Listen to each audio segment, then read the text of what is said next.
तो हमने last class में आपको बता दिया था केमिकल इवोल्यूशन ऑफ लाइफ के बारे में, और मैं ये डिस्कस कर रहा था कि केमिकल इवोल्यूशन ऑफ लाइफ जो ऑपरिन हेल्डन का एक कॉन्सेप्ट था, इसका एक एक्सपेरिमेंटल पूरा का पूरा सेटअप तैयार किया गया यूले मिलर के एक्सपेरिमेंट में। That was in the year 1953। तो मैंने शायद आपको उसका वीडियो भेजा था। देखो, एक टर्म यूज करते हैं यूरे मिलर एक्सपेरिमेंट।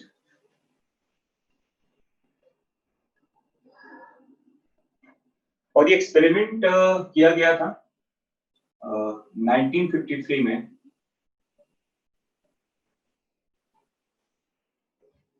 इस एक्सपेरिमेंट का पूरा डिटेल मैंने आपके वीडियो लेक्चर पे डाल दिया है, आप वहां से देख सकते हैं इसको। और इस एक्सपेरिमेंट का जो समरी था वो ये था कि केमिकल ओरिजिन ऑफ लाइफ ही एक मोस्ट एप्रोप्रिएट मेथड हो सकता है लाइफ के फॉर्मेशन का। एक्चुअली यूले मिलर का एक्सपेरिमेंट ऑपरिन हेल्डन के जो हाइपोथेसिस कहते हैं उसको, एक्चुअली बहुत ज्यादा एक्सपेरिमेंटल प्रूफ नहीं था उसका। तो ऑपरिन हेल्डन ने जो बताया 1920s में, 1920 में, उसी चीज का ये एक क्या था बताओ, एक्सपेरिमेंटल वेरिफिकेशन, जिसे यूले मिलर एक्सपेरिमेंट कहा जाता है। एक्चुअली ऑपरिन हेल्डन ने क्या कहा था कि जब हमारे अर्थ पे कुछ इनिशियल ऑर्गेनिक कंपाउंड बने, देखो ये ऑपरिन हेल्डन का एक हाइपोथेसिस कह सकते हैं आप इसको। उसने क्या बताया था कि हमारे अर्थ पे प्रिमिटिव एटमॉस्फेयर में, हमारे अर्थ में प्रिमिटिव एटमॉस्फेयर पे जब फर्स्ट या कुछ ऑर्गेनिक कंपाउंड्स बने होंगे, उस तरह का ऑर्गेनिक कंपाउंड हमारे बॉडी के सिस्टम में यूज भी हो रहा है। देखो ये कहा था किसने, ऑपरिन और हेल्डन ने, कि whatever the compound that was formed in the primitive atmosphere, वो कंपाउंड हमारे बॉडी में भी यूज हो रहा है। और इसी चीज का एक एक्सपेरिमेंटल पूरा प्रूफ ये किसने किया था, यूले मिलर ने, इन द ईयर 1953। और इस एक्सपेरिमेंट का पूरा डिटेल मैं आपके वीडियो में पहले बता चुका हूं कि ये पूरा एक्सपेरिमेंट क्या था। यूले मिलर ने अपने एक्सपेरिमेंट में किस किस चीज को इंक्लूड किया था, उसके एटमॉस्फेयर, उसके जो पूरा उसका लैब का पूरा जो सेटअप था, उस सेटअप में क्या क्या यूज किया गया, किस चीज के बदले क्या यूज किया गया, है ना। तो वो सारा वीडियो आप देख लीजिएगा। समरी यही है, यूले मिलर ने एक एक्सपेरिमेंट किया, और एक्सपेरिमेंट ये कहता है कि जो केमिकल ओरिजिन ऑफ लाइफ है, वही एक मोस्ट एप्रोप्रिएट तरीका हो सकता है फर्स्ट लाइफ के फॉर्मेशन का। समझ में आ गया? ये आप याद रखिएगा। तो अगर मैं आपको बताऊं कि ये जो पूरा एक ओरिजिन ऑफ लाइफ का पूरा जो कहानी है ना, तो अगर ऐसे देखें आप, अगर मैं इसका समरी बताऊं आपको, summary of chemical origin of life,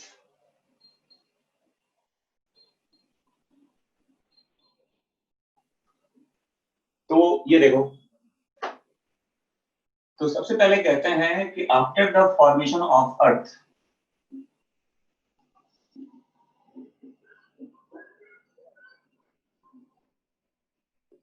अर्थ के फॉर्मेशन के बाद जो अर्थ के क्रस्ट पे जो सिंपलर कंपाउंड थे, लाइक CH4, H2O वेपर के फॉर्म में था, अमोनिया था, है ना, एक कंपाउंड कहते हैं HCN अवेलेबल था, CO भी था, CO2 भी था। ये सब इनिशियल कंपाउंड थे, और लिखते हैं कि ये सब प्रेजेंट इन रिड्यूसिंग एटमॉस्फेयर, क्योंकि किसी भी तरह का फ्री मॉलिक्यूलर ऑक्सीजन अवेलेबल नहीं था। है ना। तो अर्थ फॉर्म कब हुआ? अर्थ का फॉर्मेशन एज पर एनसीईआरटी इज कंसर्न, ये लिखता है कि ये 4.5 बिलियन ईयर एगो हमारा अर्थ फॉर्म हुआ था। और अर्थ क्रस्ट का जो इनिशियल एटमॉस्फेयर था, इनिशियल जो उसका एटमॉस्फेयर था अर्थ क्रस्ट के ऊपर, वो हाईली क्या था, रिड्यूसिंग। और उसी रिड्यूसिंग एटमॉस्फेयर में कंपाउंड के बनने की कहानी स्टार्ट हुई with the help of simpler compound like ammonia, H2O, CH4, HCN, CO, CO2। और ऐसा लिखा जाता है कि इन्हीं कंपाउंड के फॉर्मेशन से पहले क्या बने, मोनोमर्स। और मोनोमर्स से बना क्या बताओ, पॉलीमर्स। पॉलीमर्स को हम मैक्रोमोलिक्यूल्स कहते हैं। और इसी मैक्रोमोलिक्यूल से फिर क्या बना बताओ, इससे बना प्रोटोबायोन्ट्स। प्रोटोबायोन्ट्स। और इसी प्रोटोबायोन्ट्स में फिर एक कॉन्टिन्यूअस चेंज आया, देखो कई तरह का चेंज आया प्रोटोबायोन्ट्स में। तो क्या बना, first photo synthetic organism, aerobic organism, जिसको कहते हैं ब्लू ग्रीन एल्गे। और मतलब ये क्या था बताओ, ये एक प्रोकारियोट्स की बात कर रहे हैं। और प्रोकारियोट्स के बनने के बाद फिर क्या इवॉल्व हुआ, यू। और ऐसा लिखा जाता है कि यूकारियोट्स का जो इवोल्यूशन है ये लगभग 2.7 बिलियन ईयर एगो कहा जाता है। ट्रू सेंस में जो ब्लू ग्रीन एल्गे का ओरिजिन है ये लगभग बताया जाता है 3.6 बिलियन ईयर एगो। एनसीईआरटी कहता है कि जो प्रोटोबायोन्ट्स थे ये लगभग 3 बिलियन ईयर पहले आ गया था। ये पॉसिबल नहीं है। प्रोटोबायोन्ट्स का जो अपीयरेंस है ये था लगभग 4 बिलियन ईयर एगो।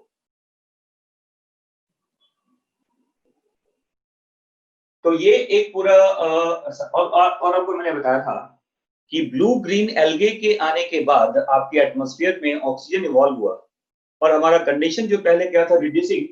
इसके आने के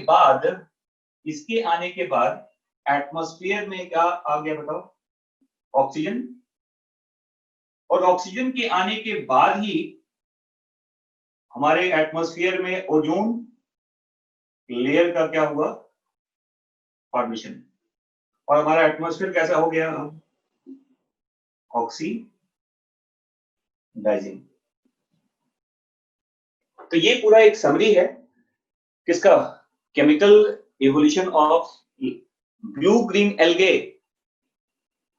ये पूरा सीक्वेंस है ना। देखो अब जैसे कहते हैं जो प्रोटोबायोन्ट्स थे, अब देखो पूरा एक इसका जो मोड ऑफ न्यूट्रिशन कहते हैं कि अर्लियर जो हमारे प्रोटोबायोन्ट्स थे वो सराउंडिंग सिस्टम से मैंने कहा था कि वो एब्जॉर्ब कर रहे थे कंपाउंड्स को, उसे मेटाबोलाइज भी कर रहे थे और प्रोडक्ट को बाहर रिलीज भी कर रहे थे। तो अगर देखा जाए कि इस प्रोटोबायोन्ट से यहां तक क्या क्या मोड ऑफ चेंजेस आए हैं न्यूट्रिशन वाले पार्ट में, देखिए इनिशियल कहते हैं सबसे पहले जिसमें लाइफ के कुछ कैरेक्टरिस्टिक थे, पूरा लाइफ नहीं बना था, लाइफ के कुछ कैरेक्टरिस्टिक थे। उस लाइफ में जो मोड ऑफ न्यूट्रिशन था, याद रखना एक टर्म यूज करते हैं एनएरोबिक कीमो हेट्रोट्रॉप कहा जाता है। Anaerobic chemo heterotroph.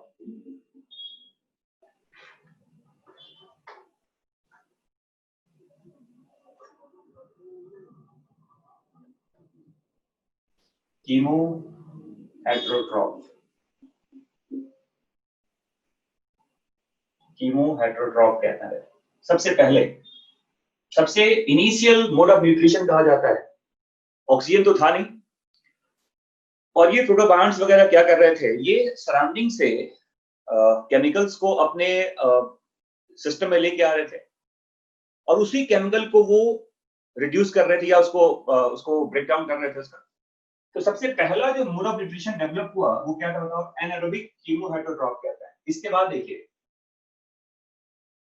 नंबर 2, जब आपके सराउंडिंग में, जब उस इनिशियल सेल्स के सराउंडिंग में जब क्या हुआ, केमिकल्स वगैरह का जो कंसंट्रेशन था वो काफी कम हो गया और वो केमिकल्स का अंदर आना जब बंद ही हो गया पूरी तरह से, तो ये कुछ अपने अंदर के सिंपलर कंपाउंड को ही जोड़कर कॉम्प्लेक्स कंपाउंड फॉर्म करने लगे। तो देखो, तो सेकंड मोड क्या कहते हैं, ये है एनारोबिक कीमो ऑटोट्रॉफ कहा जाता है। कीमो ऑटोट्रॉफ कहा जाता है, मतलब ये खुद से अपने केमिकल्स को फॉर्म करने लगे with help of simpler compound. अभी भी ऑक्सीजन नहीं आया था। अब देखो जो तीसरा पॉइंट है कि जब ऐसे कीमो ऑटोट्रॉफ में क्या डेवलप हो गया, photosynthetic like sorry like chlorophyll like कुछ मॉलिक्यूल्स वहां पे अपीयर हो गया और ये सन से लाइट को मतलब एनर्जी के सोर्स के फॉर्म में सन से एनर्जी ट्रैप करने लगेगा। जो थर्ड मोड कहते हैं वो था एनारोबिक फोटो ऑटोट्रॉफ। आप जानते हैं जैसे ग्रीन सल्फर बैक्टीरिया वगैरह की बात करते हैं, है ना, ये एनारोबिक फोटो ऑटोट्रॉफ है। अभी भी आपके एटमॉस्फेयर में ऑक्सीजन नहीं आया, है ना, बट ये सनलाइट को ट्रैप कर रहे थे। क्लोरोफिल लाइक मॉलिक्यूल्स यहाँ पे अपीयर हो गया था और जब इसी फोटो ऑटोट्रॉफ ने वाटर का क्या किया, आपने पढ़ा होगा जो उसका ब्रेकडाउन होता है वाटर मॉलिक्यूल का, तो जब ये फोटो ऑटोट्रॉफ यूज करने लगे वाटर को as a source of hydrogen, तो वहां से ऑक्सीजन इवॉल्व हुआ और हमारा कंडीशन जो अभी तक रिड्यूसिंग फॉर्म में था वो क्या हो गया, ऑक्सीडाइजिंग। तो मैं क्या बोल रहा हूँ, देखो फोर्थ वाले पॉइंट पे, जो फोर्थ पॉइंट है सबसे लेट डेवलप क्या हुआ, देखो हम यूज करते हैं टर्म एरोबिक फोटो ऑटोट्रॉफ और इसी के आने के बाद क्या हुआ, ऑरिजिन ऑफ फ्री मॉलिक्यूलर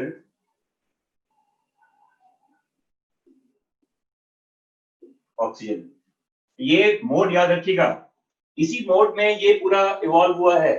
और ये जो फर्स्ट आप कह रहे हो एरोबिक फोटो ऑटोट्रॉफ, ये क्या था, ब्लू ग्रीन एल्गे, और ये कब आया आपके अर्थ पे, लगभग 3.6 बिलियन ईयर एगो। ठीक है,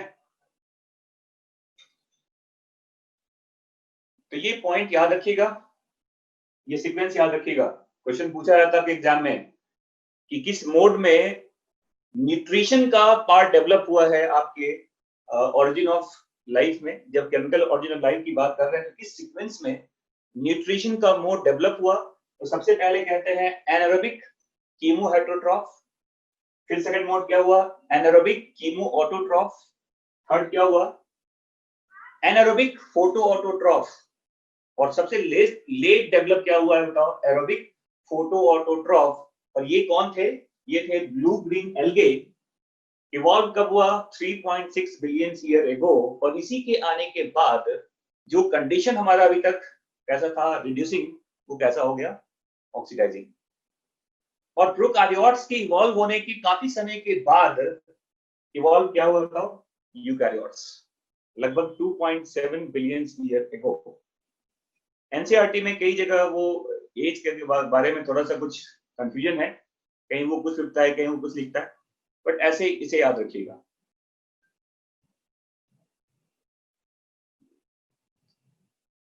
समझ में आ गया, ये आप लिख लीजिए। तो ये सीक्वेंस है देखो किसका, ये समरी है।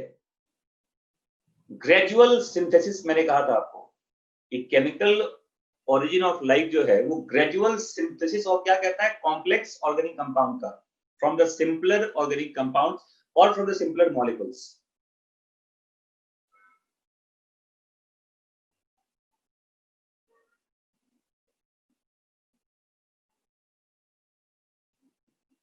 ठीक है ना? तो ये मैंने कहा 4 steps: anaerobic, chemo heterotroph, anaerobic chemo autotroph, anaerobic photo autotroph, जिसमें हम नाम किसका लेते हैं बताओ? ग्रीन सल्फर बैक्टीरिया वगैरह का। और सबसे लेट में आया है एरोबिक फोटो ऑटोट्रॉफ, जिसमें हम बात करते हैं ब्लू ग्रीन एल्गे का। और जो फॉसिल रिकॉर्ड कहता है, जो इनिशियल ब्लू ग्रीन एल्गे वगैरह था, ये इवॉल्व हो गए थे लगभग 3.6 बिलियन ईयर एगो।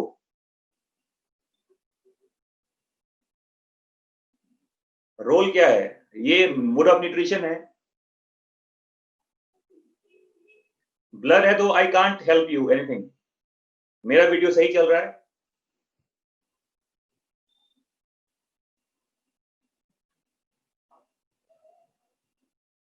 एंड सबसे लेट ये इवॉल्व हुआ है बताओ? Aerobic photo autotroph. इसको लिख लीजिए आप। और मैंने कहा कि ये सबसे एक्सेप्टेड थ्योरी है, ये सबसे ज्यादा एक्सेप्टेड थ्योरी है ओरिजिन ऑफ लाइफ का। तो इसको मैं मिटा दूं अब। सबने लिख लिया? और मैंने पहले कहा है कि यूरे मिलर एक्सपेरिमेंट का पूरा वीडियो मैंने बहुत अच्छे से आपके ग्रुप में डाल दिया है, आप वहां से इसको देख सकते हैं। इस एक्सपेरिमेंट से काफी सारे क्वेश्चन पूछे जाते हैं, तो आप ध्यान से इसे देख लीजिएगा। जो भी एक्सप्लेन किया गया है उस वीडियो में, उसको ध्यान से समझ लीजिएगा। And many a times questions पूछे गए हैं आपके प्रीवियस एग्जाम्स में। चलिए ठीक है फिर, तो इसको मैं मिटा दूं अब।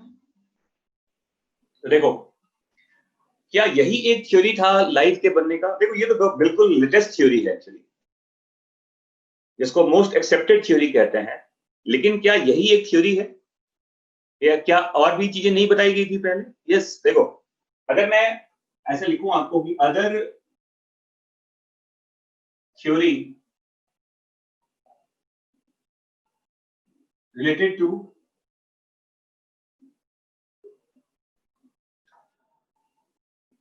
origin of life,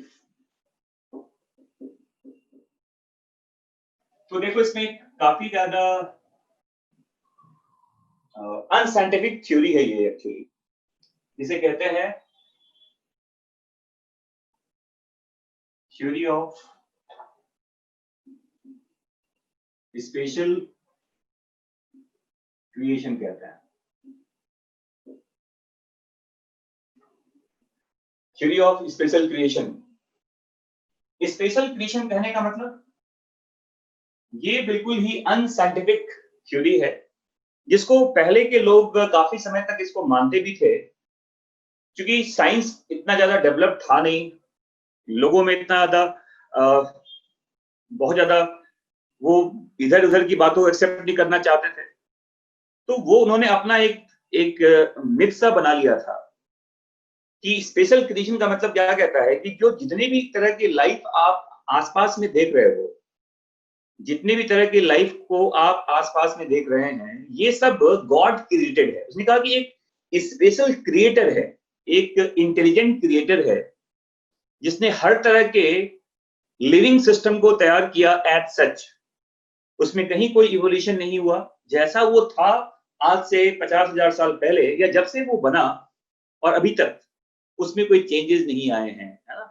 तो कहता है कि इवोल्यूशन कुछ हुआ ही नहीं है। And that special creation says, first point, all kind of life is created as such.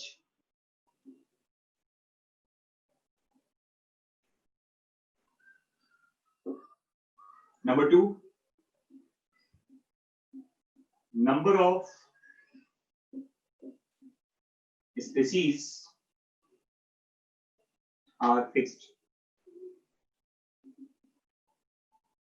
जितने स्पीसीज को बना दिया गया, ये जितने तरह के आप वेरिएशंस देख रहे हैं, जितने बन गए, yes, it is all about the God, special creator, God best कहानी पूरी तरह से बता रहा हूं मैं आपको।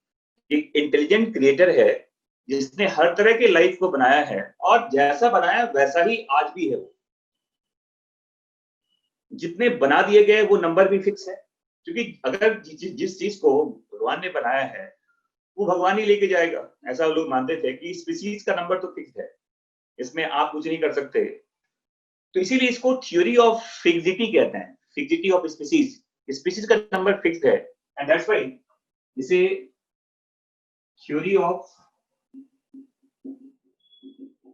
फिक्सिटी ऑफ स्पीसीज भी कहा जाता है।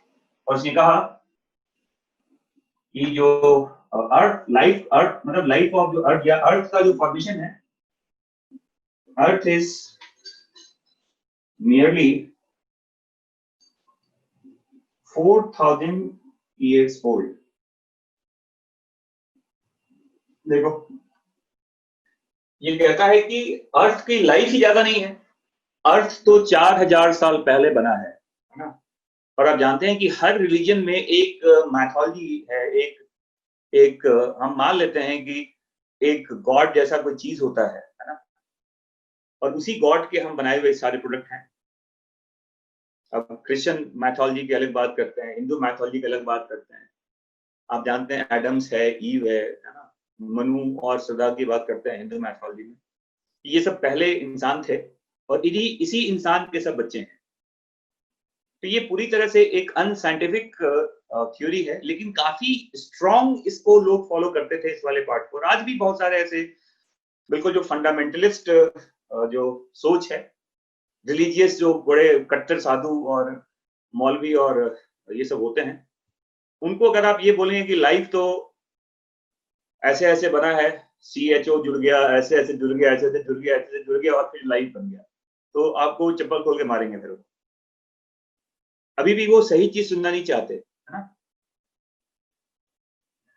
तो स्पेशल क्रिएशन, अब देखो अभी भी ये पूछिए थ्योरी ऑफ स्पेशल क्रिएशन मतलब, अरे स्पेशल क्रिएशन मतलब ऑल काइंड ऑफ लाइफ, लिखा हुआ तो है कि all kind of life is created as such by the god. Creator मतलब गॉड की बात कर रहे हैं, एक इंटेलिजेंट क्रिएटर है जिसने सब कुछ एज सच तैयार किया है। और जैसे आप, जब आप इवॉल्व हुए, इवोल्यूशन तो कोई नाम ही नहीं है, आप जैसे आप बने थे वही आज आप एग्जिस्ट कर रहे हैं। आप में कहीं कोई चेंज नहीं आया है, जैसा थे वैसे ही है। ऑब्वियसली बात है, इसका कोई साइंटिफिक बेस तो है नहीं। तो लोगों ने पूछा कि आप स्पेशल क्रिएटर कह रहे हैं आप, तो वो कहां से आया फिर, वो कहां से टपक के आ गया फिर। और जब फॉसिल्स रिकॉर्ड, ये आपके एनसीईआरटी में लिखा हुआ है कि वो कहता है earth is nearly 4000 year old, 4000 साल पहले है अर्थ का कहानी। तो ये सब इसका कॉन्सेप्ट है, ये सही थोड़ी है। और कई सारे फॉसिल्स रिकॉर्ड जब पता चले कि ये तो फॉसिल तो 10,000 साल, 20,000 साल, 1 मिलियन ईयर पहले का है, तो लोगों ने कहा कि ये तो बेकार का कॉन्सेप्ट है, इसमें कोई साइंटिफिक बेस इसका नहीं है, तो इसको लोगों ने डिस्कार्ड कर दिया।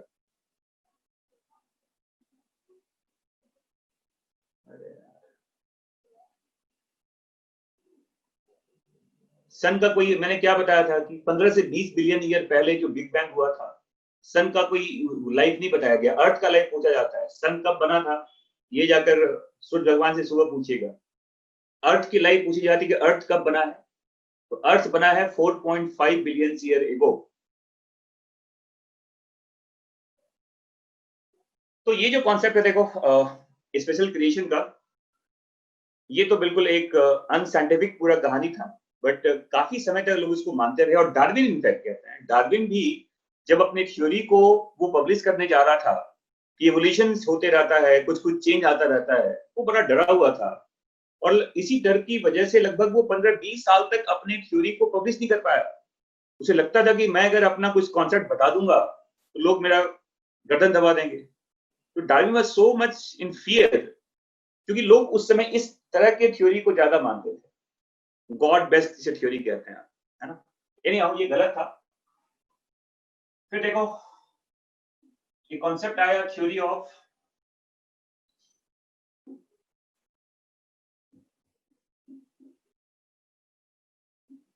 Spontaneous generation, theory of spontaneous generation, जिसको कॉन्सेप्ट ऑफ ए बायोजेनेसिस भी कहते हैं।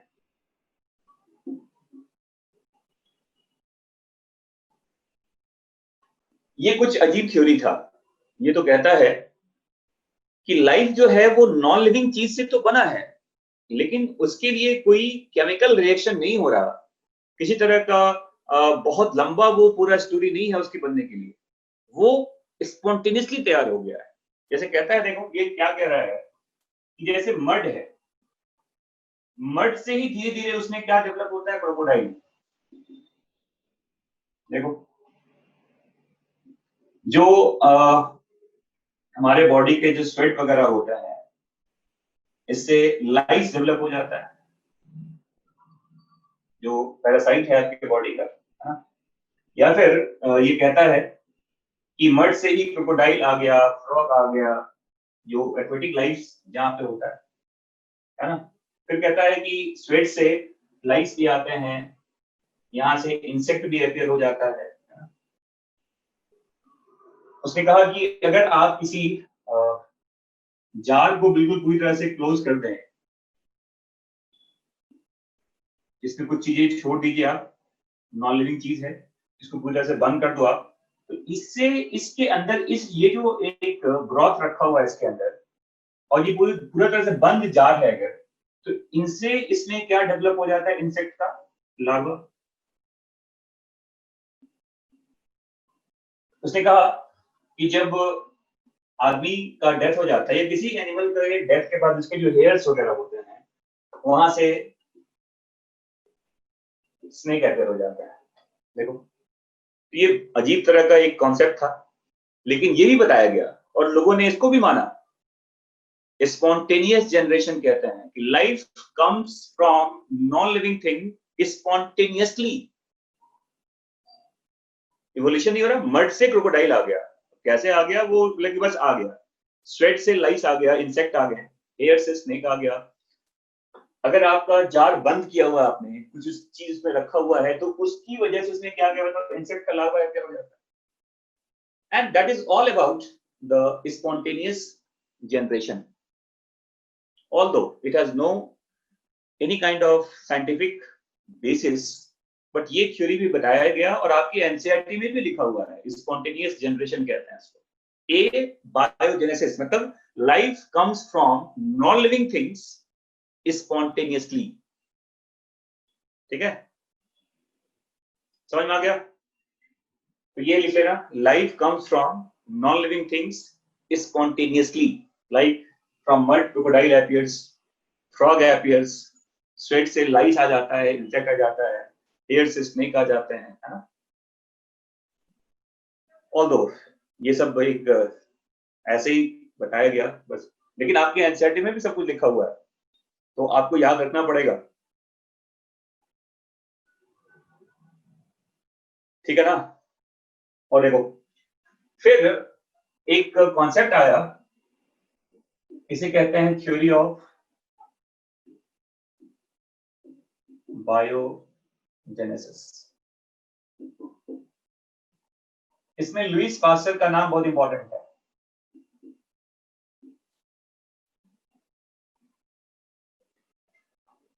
एक्चुअली लुईस पास्चर एक्सपेरिमेंट कर रहा था फर्मेंटेशन का।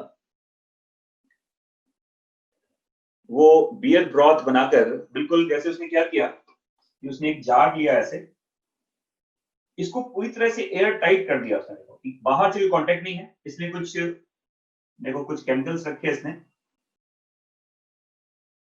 और कुछ जैसे वो बियर को फॉर्म कर रहा था एक्चुअली फर्मेंटेशन के थ्रू। तो उसने क्या देखा कि अगर ये पूरी तरह से टाइटली पैक्ड है, एयर टाइट है, तो ऐसे एयर टाइट जार में किसी तरह का इंसेक्ट लार्वा अपीयर नहीं होता। तो actually he was doing the experiment on fermentation, but during that experiment उसने रियलाइज किया कि स्पॉन्टेनियस जनरेशन नाम की कोई चीज नहीं होती। लाइफ से लाइफ आता है, नॉन लिविंग चीज से लाइफ का अपीयरेंस पॉसिबल नहीं है। इसने किसने कहा था? लुईस पास्चर ने कहा कि लाइफ से लाइफ आता है, नॉन लिविंग चीज से स्पॉन्टेनियसली लाइफ नहीं आ सकता। मतलब मर्ड से क्रोकोडाइल नहीं सकता, क्रोकोडाइल से ही क्या आएगा बताओ? क्रोकोडाइल आएगा। तो this theory says life comes from pre existing life. और लुईस पास्चर के एक्सपेरिमेंट ने थ्योरी ऑफ स्पॉन्टेनियस जनरेशन को बिल्कुल समाप्त कर दिया। Louis Pasteur was doing experiment of fermentation. He was making beer in a very airtight chamber. तो बोला कि देखो अगर एयर टाइट है तो यहां तो इंसेक्ट लार्वा नहीं आ रहा। तो उसने एक्सप्लेन किया था पहले कि अगर कोई चीज जार में रखा हुआ है तो वहां पे लार्वा इंसेक्ट का कैसे आएगा? कि पहले वहां पे इंसेक्ट आया और इंसेक्ट के आने के बाद वहां पे लार्वा अपीयर होगा। तो what this theory says? This theory simply says life comes from pre-existing life. Life से life आता है, नॉन लिविंग चीज से स्पॉन्टेनियसली लाइफ का फॉर्मेशन पॉसिबल नहीं है। समझ में आ गया? तो लुईस पास्चर ने स्पॉन्टेनियस जनरेशन को बिल्कुल समाप्त कर दिया। बट लुईस पास्चर कुछ अलग काम कर रहा था। उसको ये मतलब नहीं था कि वो बताए ओरिजिन क्या हो रहा है, लाइफ कैसे बनता है। उसने जस्ट कहा कि लाइफ से लाइफ आता है, नॉन लिविंग चीज से लाइफ ऐसे अपीयर नहीं हो सकता। बट लोगों ने कहा कि चलो ठीक है, ये बात तो सही है कि आदमी जैसे कोई चीज आता है, गधे से गधा आता है ना। हर चीज का अपना अपना एम्ब्रियो डेवलप होता है। जार में कोई इंसेक्ट नहीं है। जार में ये तो बिल्कुल एयर टाइट चैम्बर था ना जो इसने यूज किया था लुईस पास्चर ने। बियर ब्रॉथ है ये इसके अंदर, इसमें कहीं कोई लाइफ वाली बात नहीं है। बियर ब्रॉथ रखा हुआ है और ये पूरी तरह से बंद है, तो इसमें कोई लार्वा नहीं आता। उसने कहा कि जो स्पॉन्टेनियस जनरेशन की बात कर रहे हैं कि अगर जार के अंदर आपने बंद किया हुआ बट वो एयर टाइट अगर नहीं है तो उसमें इंसेक्ट के आने के चांसेस हैं, तो उससे लार्वा अपीयर होगा वहां पर। समझ में आ गया? तो बस ये याद रखिए कि बायोजेनेसिस की थ्योरी ने स्पॉन्टेनियस जनरेशन को बिल्कुल समाप्त कर दिया। बट क्वेश्चन यहां पर ये है कि चलो उसने कहा कि ये मान लिया कि गधे से गधा आता है, घोड़े से घोड़ा आता है, बट पहला गधा कैसे आया? इसका कोई जवाब इसके पास नहीं है। ये तो यही कहता है ना कि पूरा लाइफ से लाइफ आता है, बट फर्स्ट लाइफ कैसे आया? पहली मुर्गी कहां से आई? इसका कोई कहानी यहां पर नहीं है। तो चलो ये भी थ्योरी बिल्कुल सही है, बट इससे हमारा जवाब नहीं मिल रहा ना। If from where we talk about the first life. सही है? तो देखो इसके बाद एक और कॉन्सेप्ट आया, देखिए।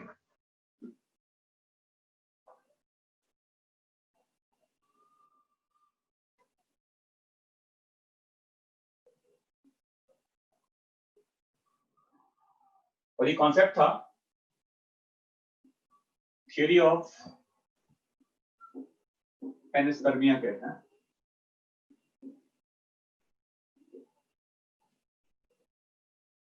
थ्योरी ऑफ पेनिस्पर्मिया, इसको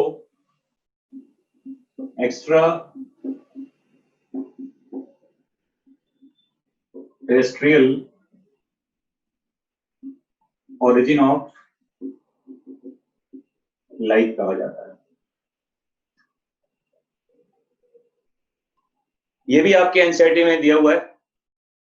और इस ऐसी थ्योरी को बताने के लिए देखिए बड़े बड़े साइंटिस्ट का नाम आता है, इसमें एरेनियस का नाम आता है।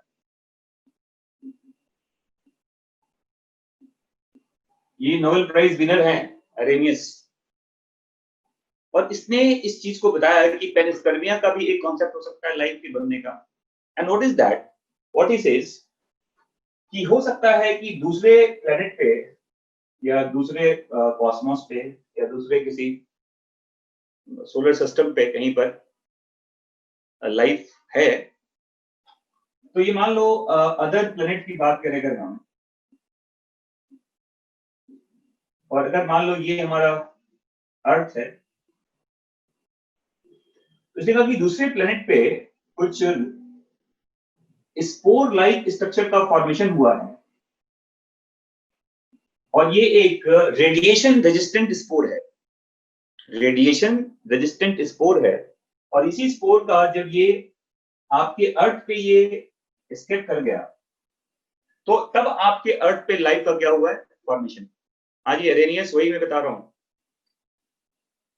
अरेनियस वही था। और इसने, और ये कोई बहुत मिक्स्ड बायोलॉजी का पार्ट है एक्चुअली। तो उसने कहा कि लाइफ तो अर्थ पे है ही नहीं, ये लाइफ तो किसी और प्लेनेट पे तैयार हुआ, and from that life appears on earth in the form of radiation resistant spore। मतलब दूसरे अर्थ पे लाइफ था, दूसरे प्लेनेट पे लाइफ था, उस लाइफ का एक रेप्लिका हमारे अर्थ पे आया स्पोर्स के फॉर्म में, और ये एक रेडिएशन रेजिस्टेंट स्पोर था। मतलब वो जब वो इतने ज्यादा अब नीचे की तरफ आएगा वो, या कहीं और किसी जगह पे ट्रांसफर होगा, तो रेडिएशन जो होगा सन का, उससे वो डैमेज नहीं हो रहा था। ये कहना था किसका, बताओ? Extra terrestrial origin of life. और देखो एनसीईआरटी में भी लिखा हुआ है कि आज भी आपके अर्थ पे जो मेटेरॉइड्स वगैरह मिलते हैं, जब उसका क्या किया गया केमिकल कंपोजिशन, तो उस केमिकल कंपोजिशन में बहुत सारी चीजें ऐसी हैं जो हमारे अर्थ क्रस्ट में भी अवेलेबल है। तो उसने कहा कि अगर हमारे अर्थ क्रस्ट के जैसा केमिकल उस मेटेरॉइड्स में है, इसका मतलब वहां भी लाइफ तो अपीयर हो सकता है ना। तो ये पूरी तरह से आप इसको नकार नहीं सकते ना। और आज भी देखो दुनिया भर के जो रिसर्च या पूरा का पूरा जो ये जो नासा वगैरह है, या कई कई सारे हमारे इसरो वगैरह भी है, बहुत सारे ऐसे ऑर्गेनाइजेशन हैं जो इस चीज के खोज में लगा हुआ है कि क्या दूसरे प्लेनेट पे भी लाइफ है। अगर दूसरे प्लेनेट पे लाइफ है, तो वहां से हो सकता है कि लाइफ हमारे अर्थ पे भी आ गया हो। बट अभी तक इस चीज का कोई 100% प्रूफ नहीं मिला है कि दूसरे प्लेनेट पे लाइफ है या नहीं। अब मंगल ग्रह पे लोग कहते हैं कि वहां पर लाइफ हो सकता है। अब मंगल ग्रह पे लाइफ है कि नहीं है, इसका प्रूफ तुम्हारे पास नहीं है, क्योंकि लाइफ के बनने का जो कई सारे पैरामीटर्स हैं, वाटर होना चाहिए, ऑक्सीजन होना चाहिए, क्या ये सब कुछ वहां अवेलेबल है?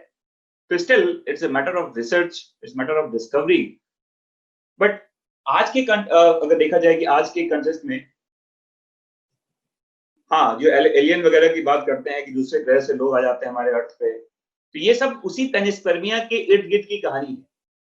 ये थोड़ा सा हम लोगों को मतलब एक तरह का एक्साइटमेंट भी होता है लोगों को कि एलियन होता है, वो दूसरी जगह से आते हैं, हमारे अर्थ पे आते हैं, हमारे अर्थ पे कुछ दिन रहते भी हैं, और फिर वो यहाँ से कुछ लेके ऊपर चले जाते हैं। बट इन चीजों का कोई अगर 100% कोई साइंटिफिक इसका बेस नहीं है, but still it's a matter of research, matter of discovery. Extra terrestrial means out of earth. Life is मतलब ये क्या कहता है कि लाइफ इज प्रेजेंट, या life originates in other planets out of the earth, and from that planet or from that any kind of extraterrestrial structure, life appears on earth in the form of spores। ये भी, ये सब आपके NCERT के language में लिखा हुआ है ना, ध्यान से रखिएगा इसको।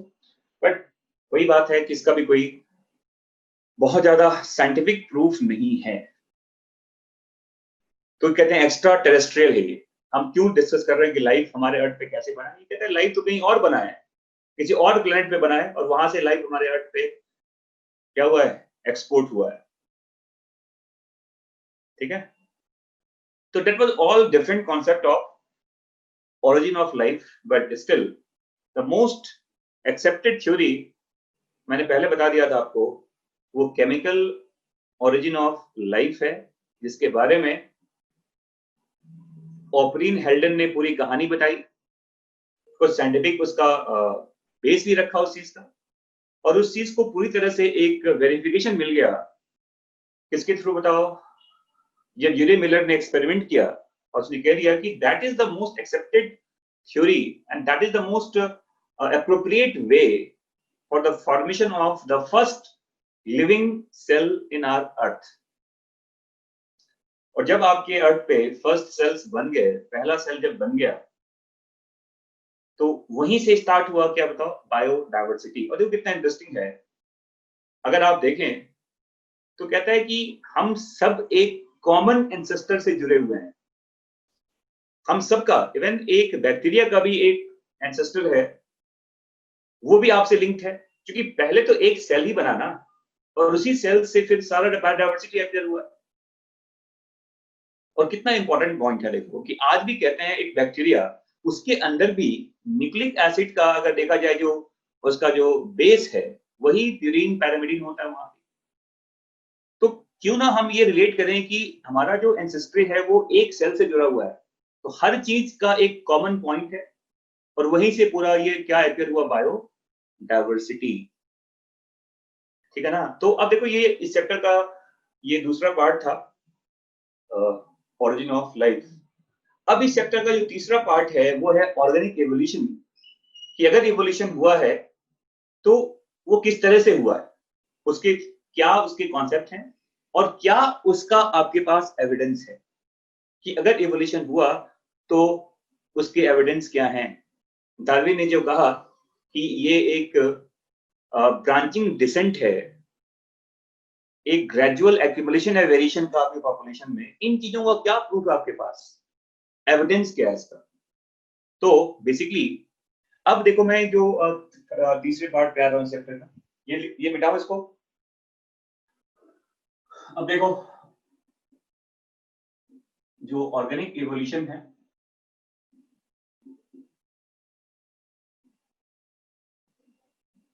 इसका दो पार्ट है। एक तो कहते हैं एविडेंस बताइए, और दूसरा थ्योरी कहते हैं, थ्योरी ऑफ इवोल्यूशन कहा जाता है।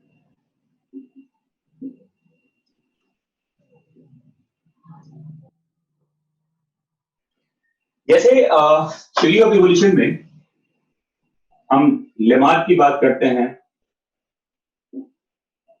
हम डार्विन की बात करते हैं, हीगो डेविस की बात की जाती है, और फिर मॉडर्न सिंथेटिक थ्योरी कहा जाता है।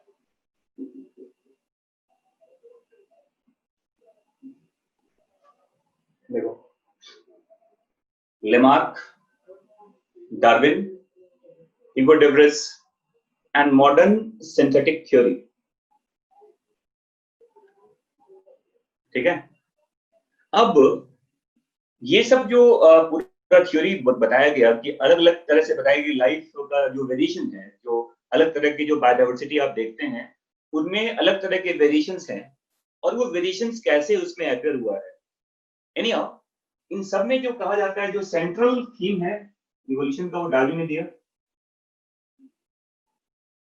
और डार्विन ने अपने बुक में, जो उसका ओरिजिन ऑफ स्पीसीज 1859 में जो पब्लिश हुआ था, उस बुक में उसने कई सारे एविडेंस दिए इन द फेवर ऑफ इवोल्यूशन, क्योंकि उसको एक काफी ज्यादा, वो एक अजीब से फेज में था कि उसको स्पेशल क्रिएशन के कॉन्सेप्ट को सोसाइटी से रिमूव करना था, और उसको अपने कॉन्सेप्ट को बताना था। तो डार्विन बहुत ज्यादा ये भी डरा हुआ था कि अगर मैं हर चीज का प्रूफ नहीं दूंगा, एविडेंस नहीं दूंगा, तो लोग तो बिल्कुल हमें खत्म ही कर देंगे। तो डार्विन ने अपने ओरिजिन ऑफ स्पीसीज को एक्सप्लेन करने के लिए कई सारे उसने एविडेंस दिए अपने बुक में। तो मेन जो सेंट्रल थ्योरी है, मेन सेंट्रल थ्योरी से कहते हैं, डार्विन का ही थ्योरी मेन माना जाता है एवोल्यूशन में। और जो मॉडर्न थ्योरी जो बताया गया, देखो ये नियो, एक तरह का डार्विन का ही नया एक एक्सप्लेनेशन है। इसी थ्योरी को बेसिकली नियो डार्विनिज्म भी कहा जाता है। तो देखो, अब एविडेंस बहुत सारे हैं, और ये डार्विन ने एविडेंस दिया to, you know, in the favour of the concept of origin of species. जैसे देखो, अब एविडेंस में क्या क्या है, जैसे लिखा जाता है इसमें, नंबर 1, एविडेंस बेस्ड ऑन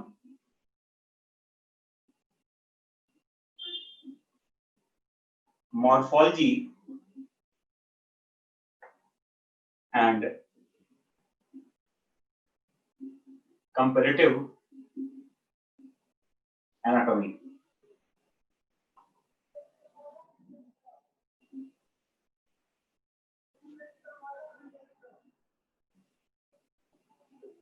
ये देखो पहला एविडेंस मैं बता रहा हूं आपको कि अगर इवोल्यूशन हुआ है, अगर ग्रेजुअल कोई चीज आपके पॉपुलेशन में एक्यूमुलेट कर रहा है, क्योंकि डार्विन ने क्या कहा था, ब्रांचिंग डिसेंट कहा था। उसने कहा था कि वेरिएशन एक कॉन्टिन्यूअस प्रोसेस है जो आपकी पॉपुलेशन में ऐड होता रहता है और कोई चीज कांस्टेंट नहीं है, हर चीज में ग्रेजुअल चेंज आ रहा है। और उसने कहा था कि कॉमन डिसेंट भी, मतलब कहने का मतलब ये है कि हर चीज का एक एंसेस्ट्रल हिस्ट्री है और उसी एंसेस्ट्रल हिस्ट्री से कई सारे ब्रांचेज इवॉल्व हुए हैं। ब्रांचिंग डिसेंट तो यही होता ना।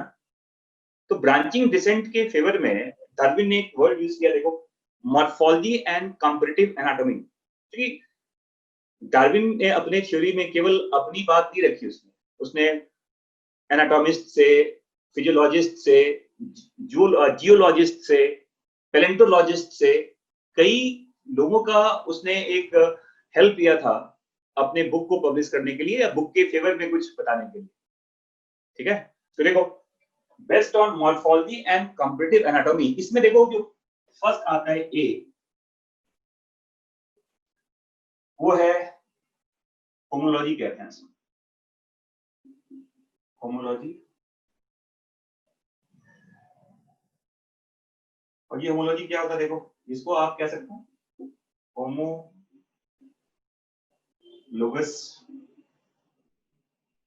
ऑर्डर। ठीक है, ये क्या है, देखो उसने कहा कि अगर मान लो, उसने कहा कि ए बी सी डी, इसके पास एक ऑर्गन है जिसको हमने लिख दिया 1, यहां पर हमने लिखा ऑर्गन 2, हमने लिखा ऑर्गन 3 और इसका ऑर्गन हमने लिखा 4। उसने कहा कि अगर ऐसे ऑर्गन्स का फंक्शन अलग अलग हो, अगर ऐसे ऑर्गन का फंक्शन अलग अलग है लेकिन इसका जो बेसिक एनाटॉमी है, जो इसका डेवलपमेंटल पैटर्न है, वो एक जैसा हो, तो कहने का मतलब क्या है कि इन सबका एक क्या रहा होगा, कॉमन एंसेस्ट्री, कॉमन एंसेस्टर। फिर से देखो मैं क्या बोल रहा हूं। उसने कहा कि अगर ये 4 अलग अलग ऑर्गेनिजम्स हैं एबीसीडी, और इनमें एक ऑर्गन है जिस ऑर्गन का फंक्शन अलग अलग ऑर्गेनिज्म में अलग अलग है, लेकिन उन सभी ऑर्गन का जो बेसिक स्ट्रक्चर है, जो उसका एनाटॉमी है, जो उसका डेवलपमेंटल पैटर्न है, वो एक जैसा है, तो ये तभी हो सकता है जब इन सब का एक क्या रहा हो, कॉमन एंसेस्टर। तो क्या कह रहा है, देखो ये क्या कहता है, इफ, देखो बहुत ही सिंपल अगर लैंग्वेज में बताऊं आपको, तो ये क्या कहता है, देखो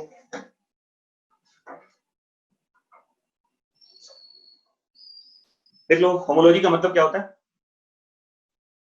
homology means organs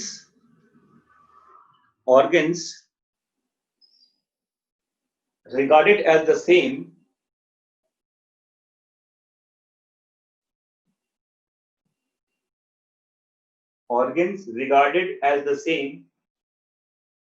although serving different function, और देखो, if these organs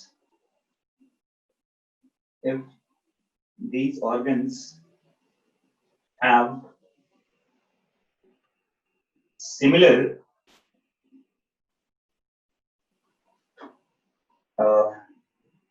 anatomical pattern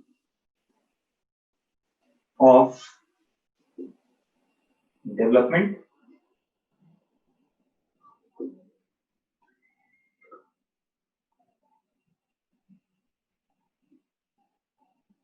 it means they must originates from a common ancestor उनके फंक्शन अलग अलग हो गए लेकिन बेसिक पैटर्न वही है तो आप कह सकते हैं मॉर्फोलॉजी एक जैसा नहीं है it's not about the morphology may differ morphology can differ but anatomy is similar internal structure एक जैसा है morphology may और may not similar कहा जाता है morphology एक जैसा नहीं हो सकता है हो भी सकता है लेकिन एनाटॉमी बिल्कुल एक जैसा है तो मॉर्फोलॉजी में बी सिमिलर और dissimilar but basic anatomy is similar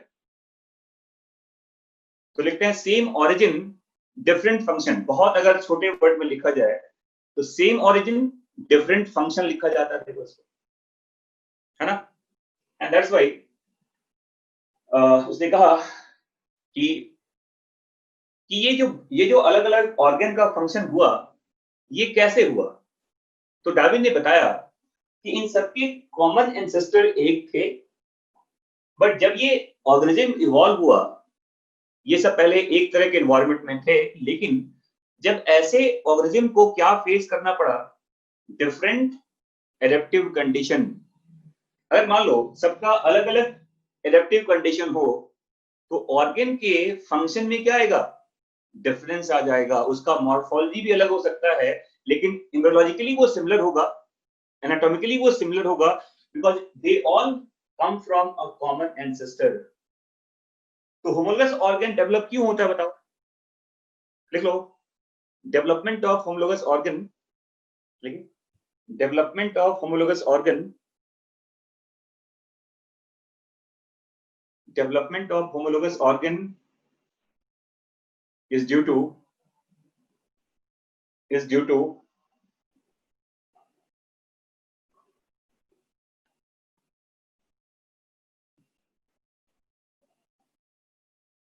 different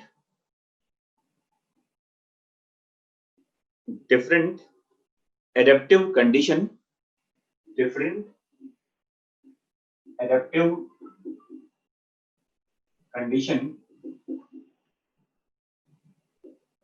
or related group of animals and they have common ancestry.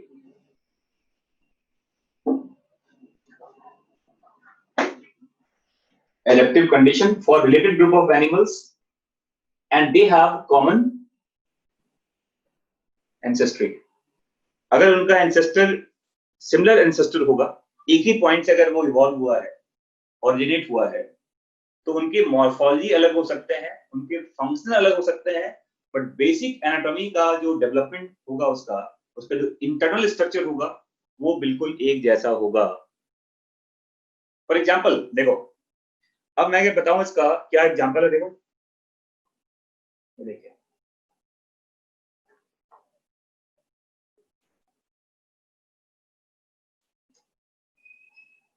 जैसे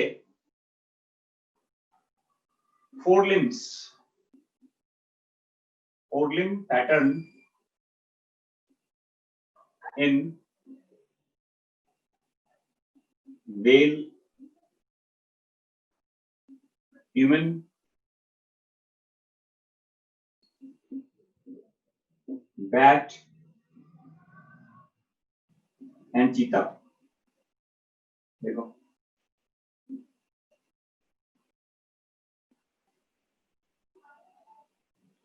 फोर लिम्ब का जो पैटर्न है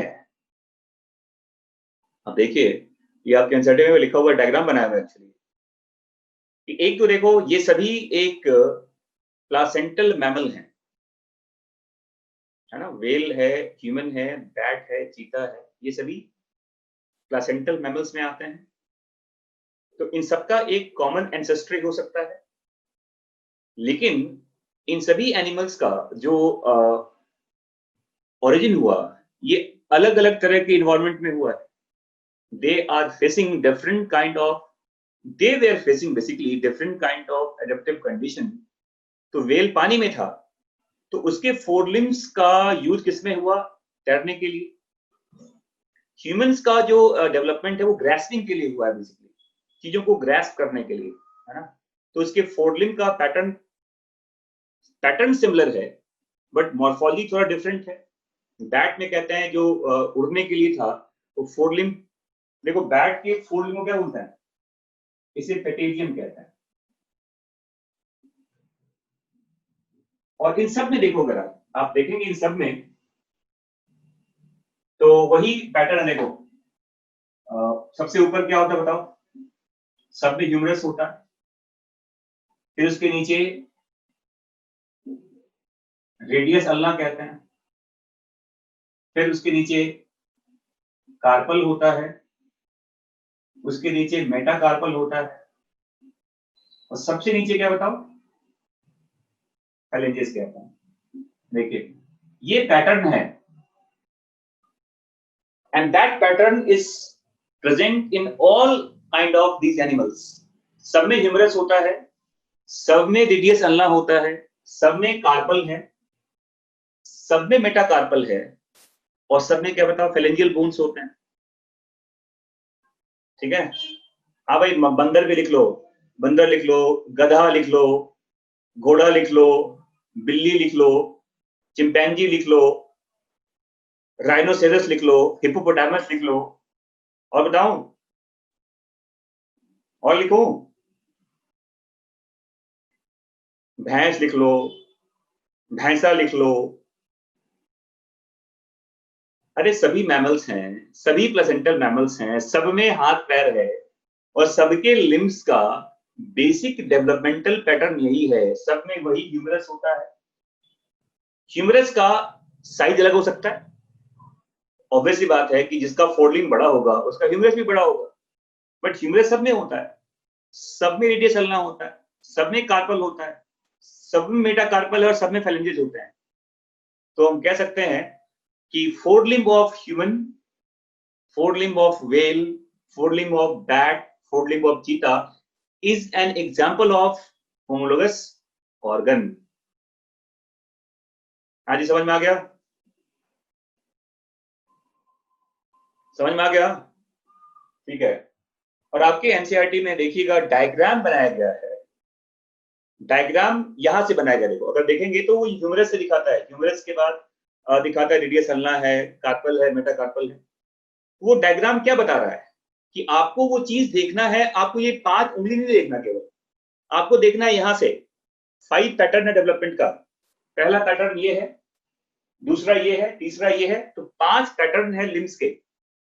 पेंटाडेक्टाइल लिम्स पैटर्न कहते हैं. देखो क्या कहते हैं इसको? इसे कहते हैं क्या? पेंटाडेक्टाइल लिम्ब पैटर्न कहा जाता है इसको.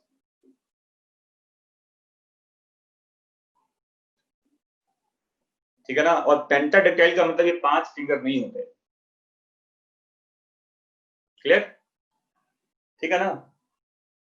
इसके बाद देखो एग्जाम्पल और भी हैं इसके, जैसे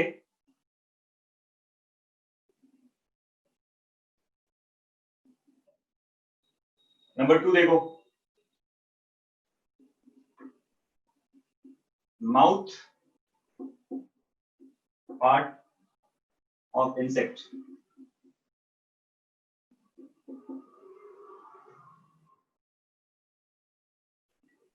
अब देखो इंसेक्ट में कहीं पर बाइटिंग चीइंग टाइप होता है, कहीं पे सकिंग टाइप होता है, कहीं पर वो लैपिंग टाइप होता है, बट सबका पैटर्न एक ही है.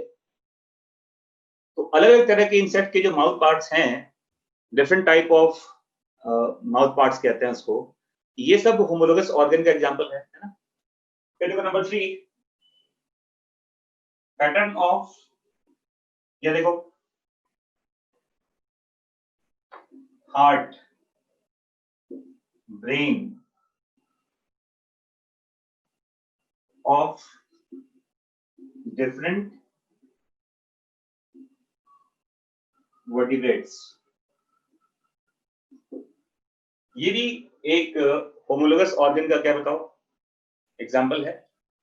फिर आपके एनसीईआरटी में लिखा हुआ है, प्लांट की बात करें तो लिखा हुआ है thorn of bougainvillea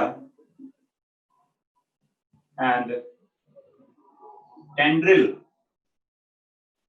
of Cucurbita, कद्दू वाला जो फैमिली होता है। अब देखो थॉर्न का काम तो प्रोटेक्शन में है और टेंड्रिल का काम क्लाइंबिंग में होता है, बट दोनों का ओरिजिन तो एक ही है ना।